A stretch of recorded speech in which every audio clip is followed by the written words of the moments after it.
Hello guys, this is your friend and we are back with a new fanfic. Which is what if Naruto gets hurt by Ino and becomes depressed for a long time, part 2. And if you enjoy this fanfic then please press the like button and subscribe to my channel for more fanfic like this. And now let's start the fanfic. Ino groaned, almost limping to the table with their tea. Her body felt stiff and tender, and it was ridiculously painful to walk. It felt like her legs were going to fall off with each slow, careful step. Naruto smirked up at her from his seat.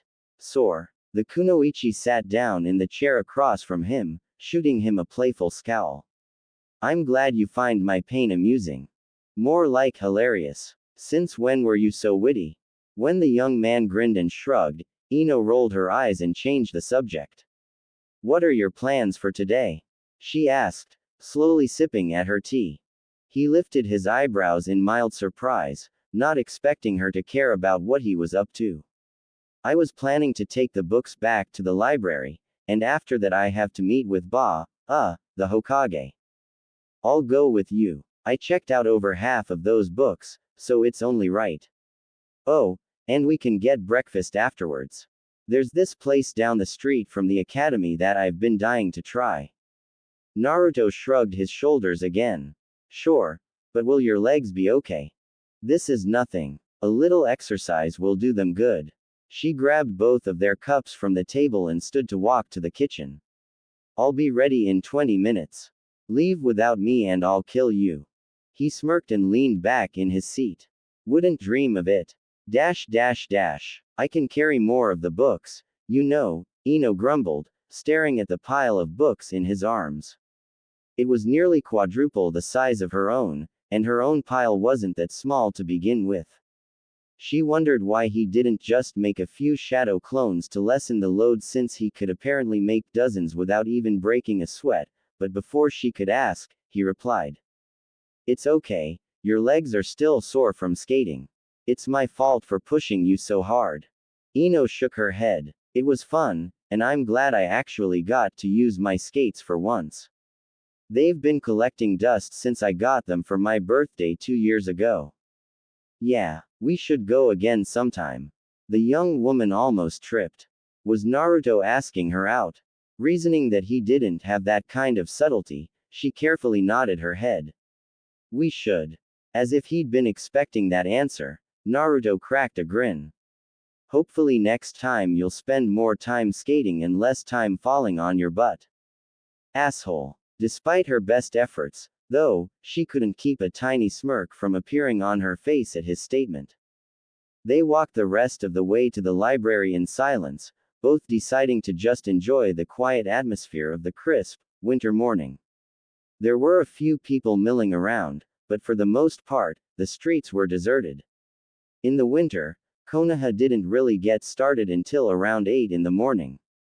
Naruto, surprising her a bit with his strength and chivalry, shifted his tall stack of books to one arm and opened the door to the library for her with the other. Thanks, she said, slipping inside as quickly as she could so that he wouldn't have to hold the books for long. He followed her into the building and placed his books on the desk labeled, Returns, along with Ino's, letting loose a short breath of air as he stretched his arms into the air. That was quicker than I thought it would be. You can go straight to the restaurant if you want. It won't take long for me to talk to the Hokage, he said, exiting the building. Ino shook her head. That's okay, I'll just tag along with you. He shrugged as if to say, suit yourself, and jammed his hands into his pockets, shielding them from the cool winter air. They reached the tower in a matter of minutes, and after bounding the many steps leading to the top, stood in front of the receptionist's desk. Unfortunately, the Hokage's right-hand man was manning it.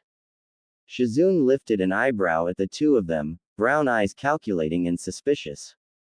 Since Sakura and Naruto had been helping the Godime with a lot of her work lately, the woman had much more free time to indulge in village gossip. Well, this is a pairing you don't see every day. Realizing that unless she did something their cover would be blown, Ino quickly stepped forward. I ran into him at the library, so we decided to get breakfast together with Sakura. Is she around? Naruto glanced over at Ino, impressed by the lie. He couldn't have come up with something that good even if he'd had an entire hour to think. Shizune slowly shook her head, still eyeing the two as if she didn't believe them. She just started her shift at the hospital, so I'm afraid she won't be able to join you. Perhaps you could wait until lunchtime. Ino held her stomach and winced for dramatic effect, hoping the action wouldn't be too much.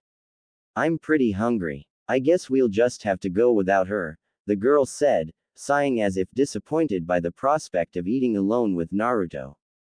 Yeah, I guess. I was looking forward to seeing Sakura-chan, too.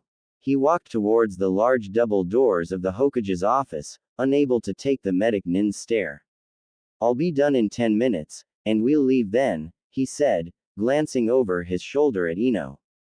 Sure thing. Ino sat down in one of the cushy chairs outside of the office, grabbing one of the many magazines stacked on the coffee table in front of her in an effort to avoid Shizune's suspicious gaze.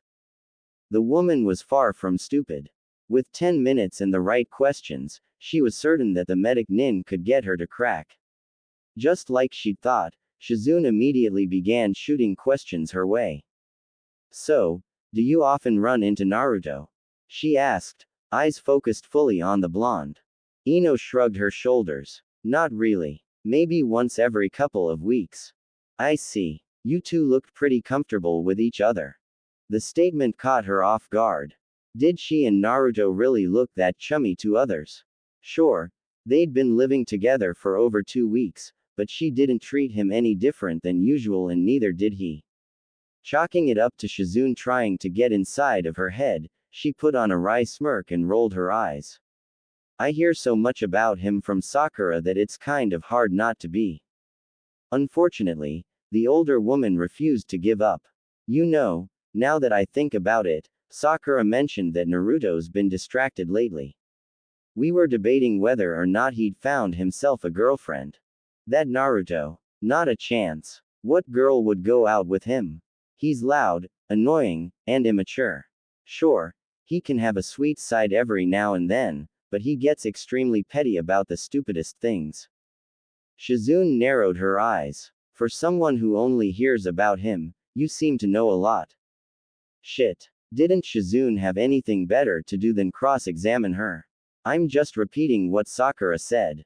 Luckily, Naruto emerged from the Hokage's office at that exact moment, a small frown stretched across his face. Ino hopped up from her seat and practically threw the magazine down onto the table. Ready to go? She asked, eager to get away from Shizune's prying.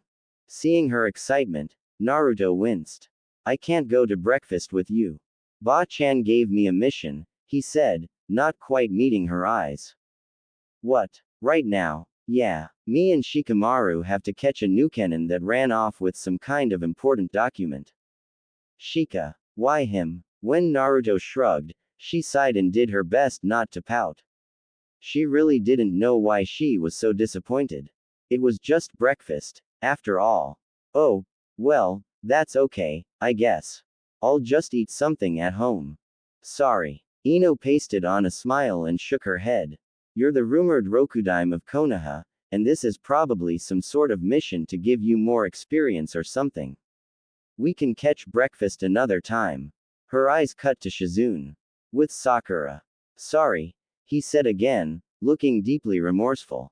She almost felt like punching him on the shoulder and telling him that it was okay, but Shizune was still staring at them with a suspicious frown and she really couldn't afford to have false rumors spread about their non-existent relationship. Instead, though, she turned around to leave. Later, Naruto, Shizune-san. Watching her retreating back, Naruto moved to catch up with her. I'll walk you home. You were complaining about your legs hurting, so. I'm fine, Uzumaki. Later, she said again, hoping he would catch the hint. He'd have to go back to his house to get his equipment anyway, and it'd look much more convincing if they didn't leave together. When he didn't, she gave him a small wave and continued on down the stairs. Shizune stared at Naruto with narrowed eyes, noticing the way he looked at Ino. No matter what their words said, it was obvious that there was something going on. You seem awfully concerned about Ino. I'm not. I'm just worried because there are so many stairs and her legs are still sore from. Naruto quickly shut his mouth. He'd almost said too much. God, Shizune was good. From training. She said she did some hard training yesterday. He glanced up at the clock behind her desk and pretended to look surprised. Oh, look at the time, I'd better find Shikamaru and get ready for the mission. Bye, Shizune. Before Shizune could say another word, he jogged down the stairs after Ino. The woman frowned deeply, crossing her arms over her chest. It was only a matter of time. Dash dash dash. Naruto sped through the trees at a breakneck speed, ducking and weaving between tree branches with practiced ease. His mind occasionally wandered, but remembering the dozen or so times he'd bumped his head, chest, missed a tree branch, he forced himself to concentrate just enough to avoid hurting himself. Oi, Naruto, slow down. We have 2 days to complete this mission. Shikamaru called from somewhere behind him, exerting far more effort than he'd wanted to on such a simple mission. The Junin's breath came in short, tired puffs, and he struggled to keep the blonde in his sight. Naruto slowed down and grinned sheepishly. Sorry. Guess I got a little carried away. Shikamaru snorted. A little. I ate so much dust that I feel like a vacuum cleaner. The blonde laughed and slowed his pace a bit more. Why do you think Ba-chan keeps sending us on these missions? The Nara shrugged. I'm probably being a bit egotistical, but I get the feeling that she's trying to force us to have a good relationship with each other since I know a lot about the administrative and military functions of Konoha. Huh, why wouldn't she just teach me how to do it? Face it, you don't have the brainpower to manage this village alone. No one does. Behind every great Hokage are a few trusted advisors and assistants. While he didn't like to be underestimated, he could admit that the task of running a village was a daunting one. Beating up bad guys was easy, deciding whether or not the market district should expand wasn't. I guess, he said after a few seconds, a frown on his face. Noticing his disappointed look, Shikamaru continued. I don't mean anything bad by it. Eventually you will be able to take on more responsibility, but I get the feeling that Tsunade-sama wants to step down as soon as she can. Probably within the next 5 years or so. That soon? Naruto asked, incredulous. The old hag had at least another 10 or 15 in her. She probably wants to give you as good of a chance as possible. The position isn't promised to you, but if you were nominated, I don't think too many people would object considering recent events. The blonde smiled at his friend. Thanks, Shikamaru. For what? I'm just giving you my honest opinion as a shinobi, he said with a little smirk on his face. They traveled the rest of the way in silence, focusing more and more on the mission as they got closer to their destination. The mission was only AB rank, but as Naruto had learned during the events at the Great Naruto Bridge, even a routine escort mission had the potential to go to shit. A slight rustling of leaves instantly caught his attention, and he narrowed his eyes at a small shadow to his left. Shikamaru, Naruto whispered. Also noticing the noise, Shikamaru nodded. Yeah, they split up silently, moving to take out the 5 or 6 shinobi chasing them. The two of them made quick work of the enemy, not even having to resort to using ninja techniques to take them down. They were Chunin level at best, and judging by their forehead protectors, they were from the grass country. How does it look? Naruto asked, tying the enemy shinobi up with their own wire and stripping them of their weapons. One of them had a pretty cool looking katana, so he grabbed it to add to his collection of liberated weapons back home. Shikamaru sighed deeply, biting back the urge to say, troublesome. I found the base. It's a small concrete building about 50 feet from here. They have every entrance point heavily guarded, so sneaking in and retrieving the scroll without being noticed impossible. I can't believe I'm saying this, but brute force may actually be the only way. Naruto, unable to help himself, grinned. Really now? Don't give me that smile. We need to be in and out before their reinforcements arrive. So, what, 5 minutes? I can do that. Before the blonde was able to jump off, Shikamaru grabbed the back of Naruto's jacket. Nothing loud. Fight like a shinobi for once. Annoyed, Naruto shrugged his friend's hand off. I got it. I got it. Using an Udama Rasengan, Naruto blasted a hole into the south wall of the building. He then created a dozen or so shadow clones, using the smoke from the blast as a cover as he and Shikamaru took them down. These shinobi were much stronger than the Chunin that had been following them, and they actually managed to take out his first batch of clones.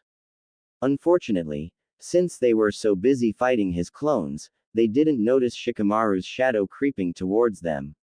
With them captured, it was child's play to knock them out with short chops to the back of the neck. That wasn't so bad, Naruto breathed, tossing the unconscious bodies into a pile. A loud, slow clapping resounding from one of the dark hallways caught their attention, and they snapped their heads around to see a small shadow walking towards them. Well, this is an honor. I never thought they'd send the great Uzumaki Naruto out on such a small, frivolous mission. He's from Konoha, Shikamaru murmured, noticing the enemy shinobi's headband. Naruto reached for a kunai with a smirk. Can't have him ruining our good name after we've worked so hard to rebuild the village. You don't know who you're messing with, boy, the man sneered, hands raised towards Naruto. Shikamaru's eyes widened as he realized exactly who, or, to be more exact, what, the man was. Careful, Naruto, he's a Yamanaka. Furrowing his brows, Naruto lowered himself into a slight crouch. I know. No, you don't know. Just being out of his line of sight isn't enough. Don't even meet his eyes. The Yamanaka smirked. I see you're familiar with a lot of clans' techniques, but tell me, have you ever seen this one? The man opened his mouth wide in a silent scream, bringing only Naruto to his knees. Shit! Naruto yelled, slamming his hands over his ears. His ears rung painfully, but he was able to throw a kunai and pierce the man's leg, breaking the Yamanaka's concentration before he could fully complete the jutsu.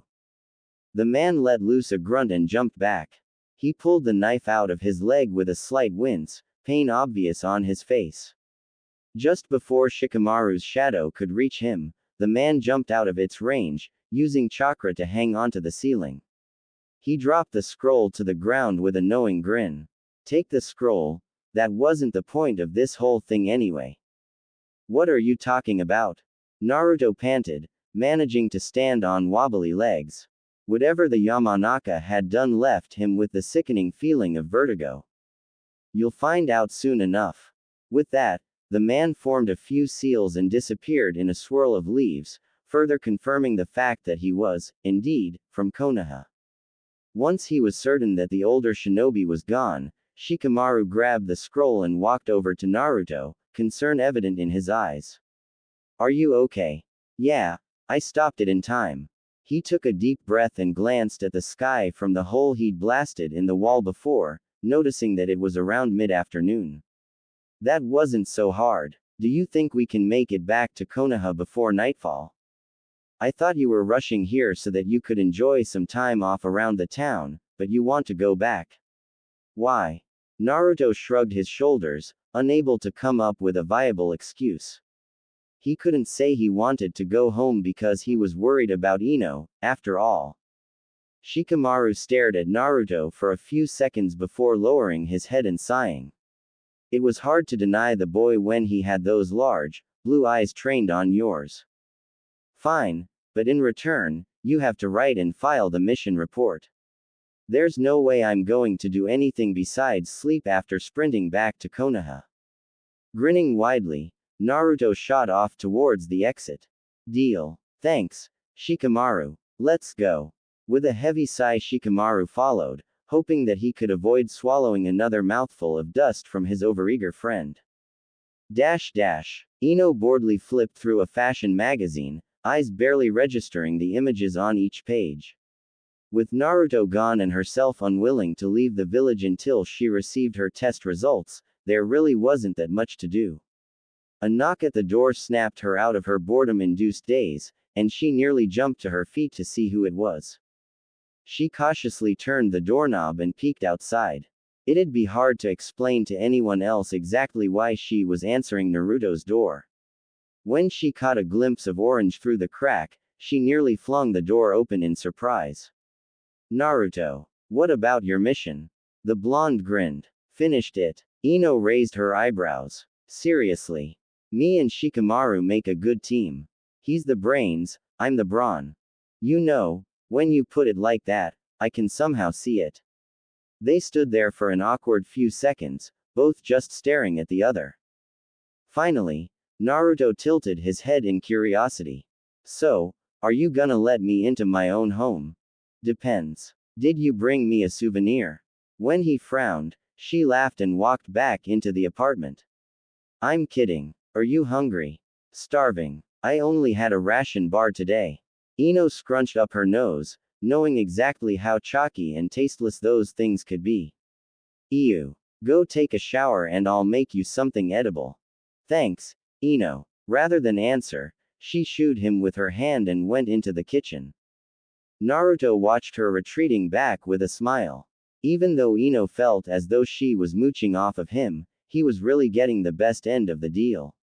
Her cooking, while never anything elaborate or complicated, was always delicious. He couldn't explain it well, but it had the same feeling as Ichiraku ramen. Whenever he ate her food, he felt happy. As if the food was made especially for him and no one else. Realizing that he'd better get cleaned up, he walked into the bathroom and turned on the shower. He let the water soak into his unruly blonde hair and sighed, feeling the fatigue from that day's mission begin to wash off. After a few minutes of just enjoying the hot water on his body, he finally began to soap up his body and hair. He took another few minutes to rinse off, and throwing on an old t-shirt and shorts, he emerged from the bathroom. He then walked into the kitchen to see what Ino was cooking. It smelled like she was frying something, but he couldn't be sure from his distance away from the stove. Being as quiet as he could, Naruto slid up behind Ino. Smells good, he said, looking over shoulder into the pan. Go away, I'm not done yet. But I'm hungry, he whined. Ino rolled her eyes. She used the pair of cooking chopsticks in her hand to pick up a cube of tofu and hold it up for him to eat. When he grabbed the piece of food with his teeth, she pushed him away with her shoulder. There. Go away. Unsatisfied, Naruto leaned forward again, resting his chin on her shoulder. Can't I have just a little? She poked him in the middle of his forehead with her pointer finger. Go. Both her tone and glare left no more room for argument, so he stuck out his lower lip and shuffled out of the room. Naruto plopped down in his chair, holding his stomach as it roared and begged for food. He could hear the sounds of her frying, and it was becoming more and more unbearable with each passing second. That little taste she'd given him had only made him hungrier. It felt as if his stomach was eating him from the inside out, threatening to break down his own bodily tissues unless it was fed. Finally, the kunoichi emerged from the kitchen with a tray of food. Setting the dishes down on the table in front of him, Ino shot him a bright smile. I know you've had a long day, so I made you tofu stir-fry and a small sesame vegetable salad. It should help you sleep better. She seated herself in the chair across from him and gestured to the food. Go ahead. Itadakimasu. He wasted no time in grabbing his chopsticks, practically inhaling the food. He usually didn't like it when she made salads, but he found the fresh cucumbers and spinach she'd used to be oddly refreshing. Noticing how fast he was going through his food, Ino pushed her own across the table. Here, you can have mine. Naruto paused in his eating, looking at her with an unsure frown. What about you? There's more in the kitchen. Satisfied with her answer, he shrugged and grabbed her bowls, inhaling her food just as fast as he had his own while she stood to get more food for the both of them. By the time she'd returned with a second batch of their food, he was just finishing off the food she'd given him. She slid him another serving and watched amused as he instantly started in on his third helping. Finally, Naruto began to slow down. I thought I was going to have to cook more, Ino joked, putting a mouthful of the stir-fry into her mouth. Rather than answer, he shot her a grin and continued to eat, eyes sparkling with what appeared to be happiness. Her heart warmed at the childlike joy on his face. The more she cooked, the more she could understand why her mother took such pride in the food she made for herself and her father. There was something magical about watching others enjoy your hard work, and even if they didn't say anything, you could see the appreciation in their faces and their eyes as they ate. After a few seconds, Ino smiled and leaned forward on her hand. I'm glad you came home safely. Putting his chopsticks down for the first time since he'd begun eating, Naruto met her eyes with a wide smile. Me too. Watching as he picked over his food, Ino felt herself grow more and more frustrated.